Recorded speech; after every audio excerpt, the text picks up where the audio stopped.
Hello and नमस्कार दोस्तों, आप सभी का बहुत बहुत स्वागत है एक नए वीडियो में। प्यारे दोस्तों, वीडियो प्रारंभ करने से पहले यदि आप हमारे चैनल पर नए हो तो सब्सक्राइब कर लेना। यदि आपको किसी भी ऑनर्स पेपर या सब्सिडरी पेपर का नोट्स तथा सजेशन चाहिए, उस कमेंट बॉक्स में नाम लिख कर दो। इस चैनल के माध्यम से आपको बिल्कुल निःशुल्क में दिए जाते हैं और मेरे द्वारा जो नोट सजेशन आपको दिए जाते हैं उसी से सारे सवाल आपके एग्जाम में पूछे जाते हैं, जिसका जीता जागता प्रूफ मैं आप लोगों के सामने दिखाने का काम करूँगा। इसके बाद हम लोग वीडियो प्रारंभ करने का काम करेंगे। तो एक बार फिर से बता दूँ, चैनल पर नए हो तो सब्सक्राइब कर लेना। प्यारे बच्चों, मेरे द्वारा सभी ऑनर्स पेपर तथा सब्सिडरी पेपर का सजेशन बच्चों को दिया जाता है और मेरे द्वारा जो सजेशन दिए जा रहे हैं उसी से सारे सवाल आपके एग्जाम में छप रहे हैं। तो विद्यार्थियों का यहाँ पर देख सकते हो कमेंट किस प्रकार आया हुआ है। इस तरह के कमेंटों की संख्या 100-200 में नहीं, हज़ारों में है बच्चों। यहाँ पर देख सकते हो साफ साफ किस तरह का फीडबैक आया हुआ है बच्चों का। और ये बच्चों का कहना है कि सर, आप जो सजेशन देते हो सभी ऑनर्स तथा सब्सिडरी पेपर का, उसी से सारे सवाल एग्जाम में मैच कर गए हैं, एक भी सवाल इधर उधर का नहीं है। तो प्यारे दोस्तों, आप भी हमारे ऊपर भरोसा करो और आप हमारे चैनल से जुड़ जाओ। मेरे द्वारा जो सजेशन दिए जा रहे हैं उससे आप एग्जाम हॉल में प्रवेश करने से एक दिन पहले जरूर देख लेना, ताकि आपको हेल्प मिले। बीए लास्ट ईयर या बीए फाइनल ईयर या बीए थर्ड ईयर वाले बच्चे कृपया ध्यान दें। आज हम लोग पढ़ने जा रहे हैं पॉलिटिकल साइंस, बोले तो राजनीति विज्ञान ऑनर्स का छठा पेपर का टॉप 10 इंपॉर्टेंट क्वेश्चन, वही प्रश्न देखेंगे जो आपके एग्जाम में हूबहू पूछा जाए।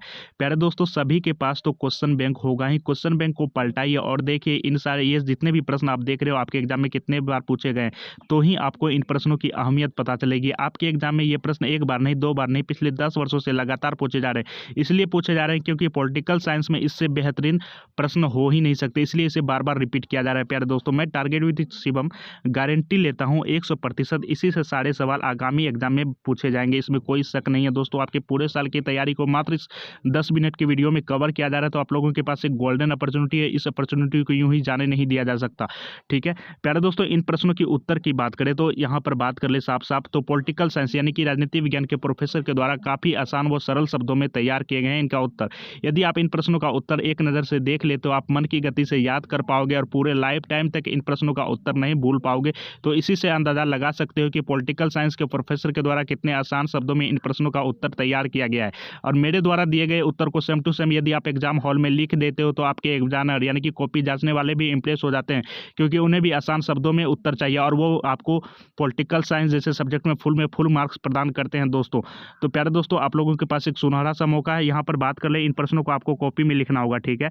इन प्रश्नों को कॉपी में लिखना होगा, क्योंकि प्रश्न लिखना मजबूरी है। जब मैं आपको उत्तर का पीडीएफ दूंगा तो उत्तर के पीडीएफ में सिर्फ और सिर्फ उत्तर ही देखने को मिलेंगे। जब आप उत्तर देखोगे, प्रश्न रहेगा नहीं, तो फिर समझ में क्या आएगा।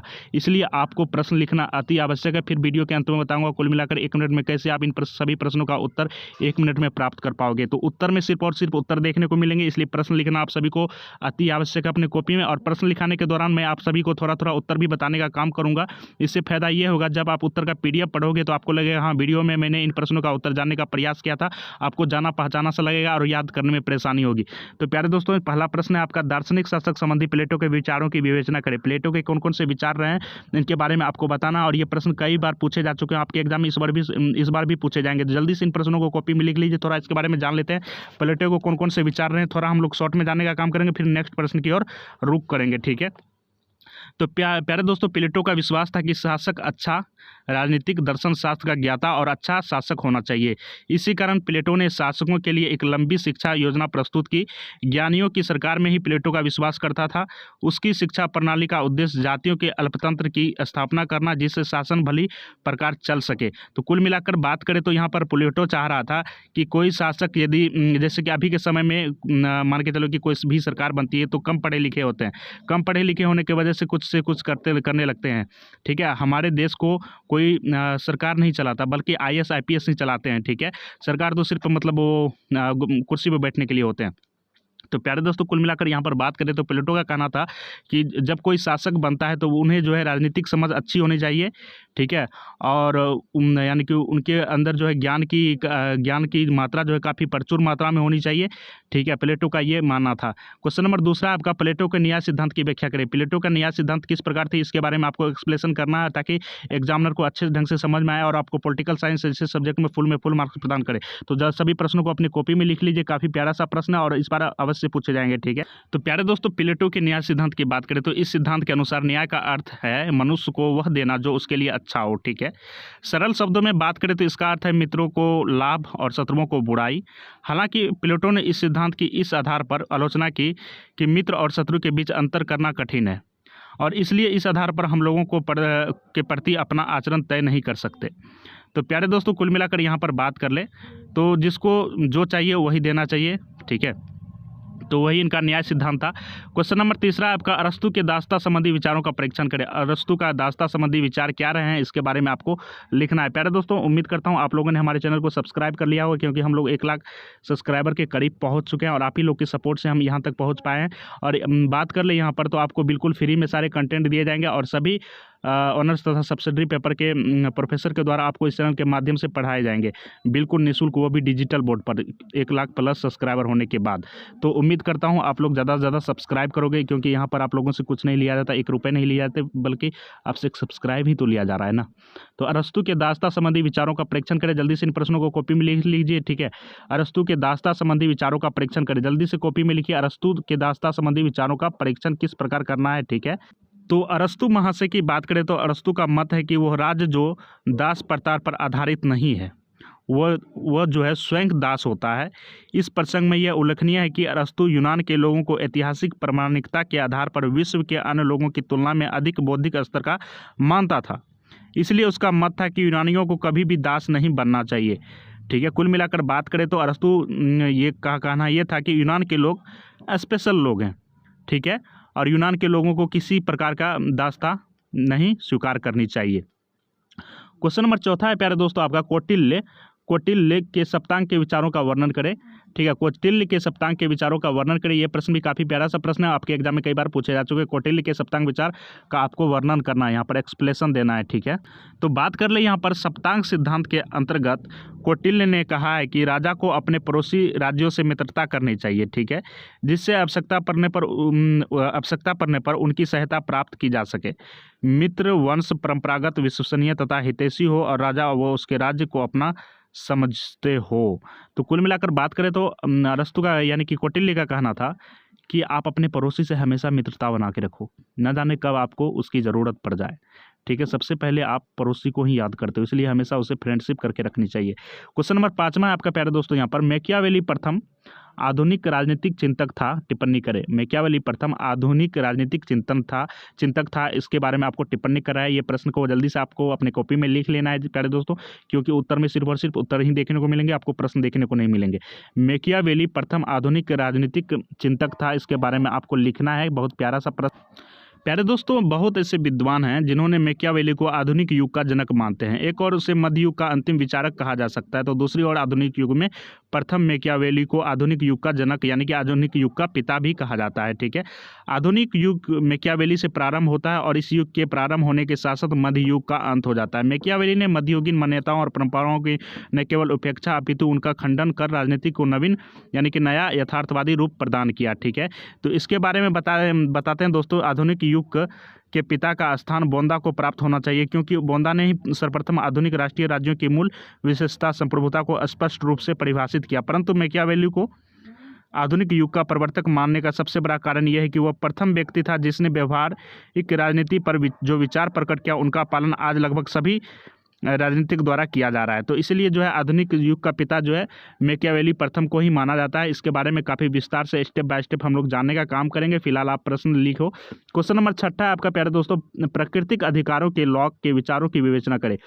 प्राकृतिक अधिकारों के लॉक के विचारों की आपको यहाँ पर विवेचना करना है। ये प्रश्न भी काफ़ी प्यारा सा प्रश्न है, उम्मीद करता हूँ आपने इन प्रश्नों को कॉपी में लिख लिया होगा, कई बार आपके एग्जाम में रिपीट हो चुके हैं। प्राकृतिक अधिकारों के लॉक के विचारों की विवेचना करें, ठीक है। तो लॉक महोदय के अनुसार मनुष्य को अपने शरीर पर स्वामित्व प्राप्त है, ठीक है। लॉक महोदय के अनुसार मनुष्य, जितने भी मनुष्य हैं वो अपने शरीर का स्वामी होता है, अपने शरीर का मालिक होता है, ठीक है। जैसा चाहो आप वैसा अपना शरीर को बना सकते हो, 6 पैक बना सकते हो या अपने शरीर को आप बॉडी बना सकते हो, कुछ भी कर सकते हो, क्योंकि आप अपने शरीर का मालिक हो। अतः अपने शरीर या अपने हाथों से वो जो काम करता है उसके साथ साथ उसका नाम, अपना नाम जुड़ जाता है। प्राकृतिक संसाधनों के साथ अपना श्रम मिलने से वो जो कुछ अर्जित करता है वह उसकी निजी संपत्ति बन जाती है। तो प्यारे दोस्तों, इसके बारे में हम लोग काफ़ी अच्छे ढंग से जानेंगे। इन्होंने बहुत अच्छी बात कही है कि मनुष्य अपने शरीर का का खुद मालिक होता है, जो चाहे वो कर सकता है और जो भी वो अपने हाथ पैर से करते हैं वो उनके परिणाम निकलते हैं। ठीक है, तो प्यारे दोस्तों क्वेश्चन नंबर 7वां आपका यहाँ पर देख पा रहे हैं, एक आदर्शवादी विचारक के रूप में हेगल का मूल्यांकन करें। ठीक है, ये प्रश्न भी काफ़ी ज़्यादा इंपॉर्टेंट है। एक आदर्शवादी विचारक के रूप में हेगल का मूल्यांकन करे थे। हेगल ने अपने स्वतंत्रता संबंधी विचारों को दार्शनिक आधार पर औचित्यपूर्ण माना है। उसके अनुसार स्वतंत्रता जो है आत्मा का सार है। उसका मानना है कि स्वतंत्रता का अर्थ अपने आप में पूर्ण होना, दूसरे पर किसी प्रकार से निर्भर न रहना। ये विशेषता आत्मा में है, जड़ पदार्थों में नहीं। ठीक है, तो कुल मिलाकर बात करें तो हमारा जो आत्मा है वो पूर्ण रूप से स्वतंत्र है। जी हाँ, वो किसी के ऊपर निर्भर नहीं है और किसी के ऊपर निर्भर न रहना, तो बोला जाए तो यहाँ पर आप कुल मिलाकर स्वतंत्र हो। ये प्रश्न जल्दी से लिख लो अपने प्रश्न पे, यानी कि कॉपी पे। इसके बाद क्वेश्चन नंबर 8वां है आपका।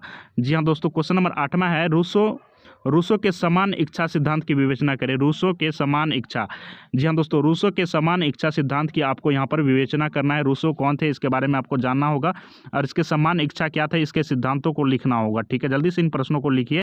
तो रूसो के अनुसार समान इच्छा का लक्ष्य सार्वजनिक होता है, यानी कि सरकारी होता है। ठीक है, समान इच्छा का लक्ष्य क्या होता है, सरकारी होता है, सार्वजनिक होता है। जबकि सर्वसम्मति या सभी की इच्छा का लक्ष्य व्यक्तित्व हित होता है। ठीक है, ये सभी द्वारा व्यक्त इच्छा भी हो सकती है, सर्वसम्मति व्यक्तियों के हितों से भी संबंधित हो सकती है, पर समान इच्छा अनिवार्यतः सारे समाज के कल्याण से ही संबंधित होता है। तो इसके बारे में हम लोग जानेंगे काफ़ी विस्तार से। फिलहाल आप प्रश्न लिख लो। क्वेश्चन नंबर 9 है आपका, जे.एस. मिल के उपयोगितावादी विचारों का परीक्षण करें।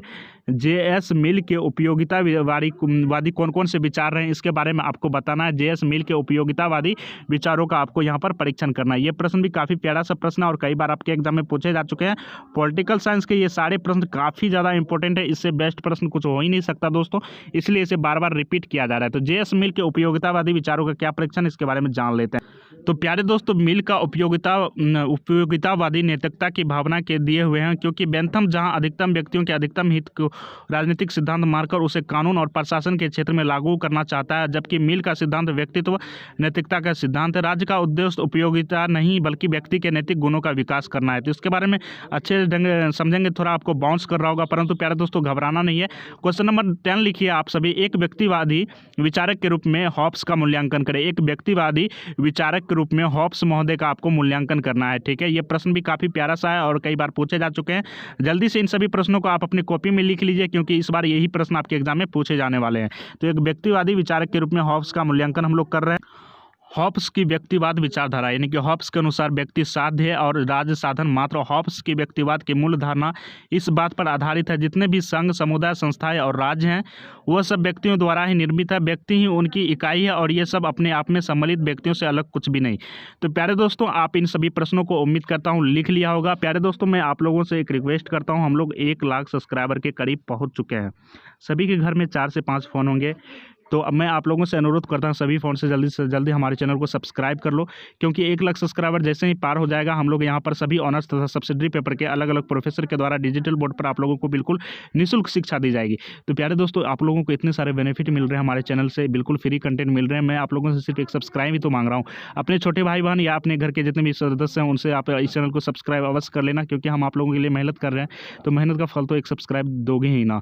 गुरु दक्षिणा के रूप में एक सब्सक्राइब देना बनता है यार, एक सब्सक्राइब कर देना। अब बात कर लेते हैं इन सभी प्रश्नों का उत्तर आप कुल मिलाकर कैसे प्राप्त करोगे। तो टेलीग्राम का लिंक मैंने डिस्क्रिप्शन में दे रखा है, टेलीग्राम ज्वाइन कर लो। आज शाम तक आपको इन सभी प्रश्नों का पीडीएफ मिलेगा। जी हाँ दोस्तों, इन सभी प्रश्नों के उत्तर का पीडीएफ मिलेगा और उत्तर को पढ़ लेना, पढ़ते ही आपको याद हो जाएगा। काफ़ी बेहतरीन ढंग से पॉलिटिकल साइंस के प्रोफेसर के द्वारा इन प्रश्नों का उत्तर तैयार किया गया। तो उम्मीद करता हूँ आप लोग इन प्रश्नों को लिख लिया होगा। जल्दी से हमारे टेलीग्राम को ज्वाइन कर लो, चैनल को सब्सक्राइब कर लो। मिलते हैं नेक्स्ट वीडियो में पेपर 7 लेके। तो thanks for watching, bye bye, take care, जय हिंद दोस्तों।